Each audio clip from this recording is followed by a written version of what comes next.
What's up, though? It's your favorite divine anchor, Profit and Traded.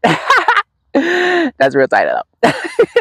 So God put in my spirit, pray for confirmation, to the big one, that you've been doubting God and kind of having wavering faith. You know what I mean? And you went to church and they told you a whole something different, and the storyline was very convincing, right? It was like, man, is that for me? Because I could have sworn God told me something else. No, yeah, no. Focus on what God told you, because they trying to stop you from getting to purpose. They trying to stop you using witchcraft and all this other stuff, that is an abomination to God himself. Okay? So I will, I'm gonna go to the prayer closet for you, and we gonna get some solution for you, because I'm directly connected to that, that most high man, you know what I mean? So God needs you to just, one of the first steps he wants you to do is just trust. Okay? And then you trust through obedience in what he tells you to do. And doing that, then you build on other things, right?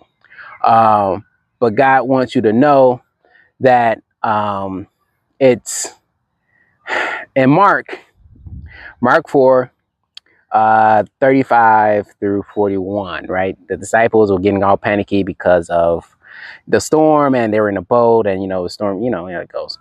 And Jesus was like sleeping on the cushion, and like he got up, just casually walked and just rebuked the storm, and then turned around and looked at the disciples like, why are you so afraid? You have a little faith. So God wants you to work on your faith, right? And he's requiring you to watch my faith videos. You know what I mean? I'll link them in the description. If you don't, it's disobedience. I'm smiling, but I'm not playing. Pray for confirmation. Yeah, he just wants you to strengthen up, and he's spirit, so he wants you to get spirit. We walk by faith, not by sight. That's how the construct is set up. And so we are empowered when we go to our prayer closet, and they're trying to stop us from going to our prayer closet.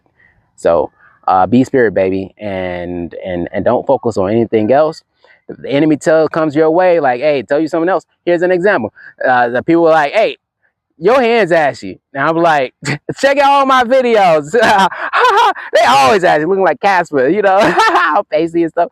That's how you disengage and regain your power, baby.